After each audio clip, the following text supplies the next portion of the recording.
जय श्री कृष्ण। राधे राधे।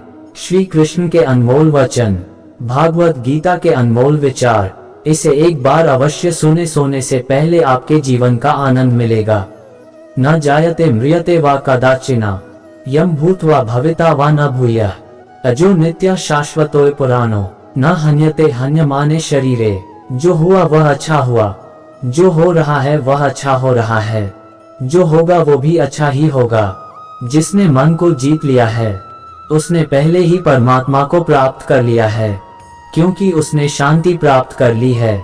ऐसे मनुष्य के लिए सुख दुख, सर्दी गर्मी और मान अपमान एक से है। हे अर्जुन, हम दोनों ने कई जन्म लिए हैं, मुझे याद है, लेकिन तुम्हें नहीं। आत्मा को शस्त्र काट नहीं सकते और न अग्नि इसे जला सकती है, जल इसे गीला नहीं कर सकता और वायु इसे सुखा नहीं सकती। हे अर्जुन, तुम्हारा क्या गया जो तुम रोते हो? तुम क्या लाए थे जो तुमने खो दिया? तुमने क्या पैदा किया था जो नष्ट हो गया? तुमने जो लिया यहीं से लिया, जो दिया यहीं पर दिया। जो आज तुम्हारा है कल किसी और का होगा, क्योंकि परिवर्तन ही संसार का नियम है। जो दान कर्तव्य समझकर बिना किसी संकोच के किसी जरूरतमंद व्यक्ति को दिया जाए, वह सात्विक माना जाता है। जब तुम्हारा बुद्धि विभिन्न प्रकार के वचनों को सुनकर विचलित न हो तथा नित्य परमात्मा में स्थिर हो जाएगी, तभी तुम्हें योग की प्राप्ति होगी। जन्म लेने वाले की मृत्यु निश्चित है और मरने वाले का जन्म निश्चित है, इसलिए जो अटल है अपरिहार्य है, उसके विषय में तुमको शोक नहीं करना चाहिए। जीवन न तो भविष्य में है न अतीत में है, जीवन तो बस इस पल में है। ईश्वर, ब्राह्मणों, गुरु, माता पिता जैसे गुरुजनों की पूजा करना तथा पवित्रता, सरलता, ब्रह्मचर्य और अहिंसा ही शारीरिक तपस्या है। क्रोध से भ्रम पैदा होता है, भ्रम से बुद्धि व्यग्र होती है। जब बुद्धि व्यग्र होती है तब तर्क नष्ट होता है, तब व्यक्ति का पतन हो जाता है। जो खाने, सोने, आमोद प्रमोद तथा काम करने की आदतों में नियमित रहता है, वह योगाभ्यास द्वारा समस्त भौतिक क्लेशों को नष्ट कर सकता है। जन्म लेने वाले के लिए मृत्यु उतनी ही निश्चित है जितना कि मरने वाले के लिए जन्म लेना, इसलिए जो अपरिहार्य है उस पर शोक नहीं करना चाहिए। भगवत गीता के अनुसार नरक के 3 द्वार होते हैं, वासना, क्रोध और लालच। जो हुआ वह अच्छे के लिए हुआ है, जो हो रहा है वह भी अच्छे के लिए ही हो रहा है, और जो होगा वह भी अच्छे के लिए ही होगा। भविष्य का दूसरा नाम है संघर्ष। जीवन न तो भविष्य में है न अतीत में, जीवन तो बस इस पल में है। मनुष्य का मन इंद्रियों के चक्रव्यूह के कारण भ्रमित रहता है, जो वासना, लालच, आलस्य जैसी बुरी आदतों से ग्रसित हो जाता है।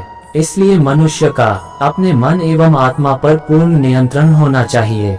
मैं सभी प्राणियों को एक समान रूप से देखता हूँ।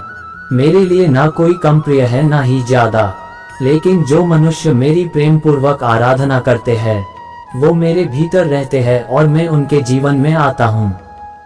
हे अर्जुन, परमेश्वर प्रत्येक जीव के हृदय में स्थित है। जो व्यवहार आपको दूसरों से पसंद ना हो, ऐसा व्यवहार आप दूसरों के साथ भी ना करें। आत्मज्ञान की तलवार से अपने हृदय से अज्ञान के संदेह को काट कर अलग कर दो। उठो, अनुशासित रहो। मनुष्य अपने विश्वास से निर्मित होता है। जैसा वह विश्वास करता है वैसा वह बन जाता है। हे अर्जुन, जो बहुत खाता है या कम खाता है, जो ज्यादा सोता है या कम सोता है, वह कभी भी योगी नहीं बन सकता। मन अशांत है और इसे नियंत्रित करना कठिन है, लेकिन अभ्यास से इसे वश में किया जा सकता है। मनुष्य को अपने धर्म के अनुसार कर्म करना चाहिए। जैसे विद्यार्थी का धर्म विद्या प्राप्त करना, सैनिक का धर्म देश की रक्षा करना आदि। जिस मानव का जो कर्तव्य है उसे वह कर्तव्य पूर्ण करना चाहिए। फल की अभिलाषा छोड़कर कर्म करने वाला पुरुष ही अपने जीवन को सफल बनाता है। जो मुझे सब जगह देखता है और सब कुछ मुझ में देखता है, उसके लिए न तो मैं कभी अदृश्य होता हूँ और न वह मेरे लिए अदृश्य होता है। मैं भूतकाल, वर्तमान और भविष्य काल के सभी जीवों को जानता हूँ, लेकिन वास्तविकता में मुझे कोई नहीं जानता है। हे अर्जुन, क्रोध से भ्रम पैदा होता है, भ्रम से बुद्धि व्यग्र होती है, जब बुद्धि व्यग्र होती है तब तर्क नष्ट हो जाता है, जब तर्क नष्ट होता है तब व्यक्ति का पतन हो जाता है। मैं हर जीव के हृदय में परमात्मा स्वरूप स्थित हूँ। जैसे ही कोई किसी देवता की पूजा करने की इच्छा करता है, मैं उसकी श्रद्धा को स्थिर करता हूँ, जिससे वह उसी विशेष देवता की भक्ति कर सके।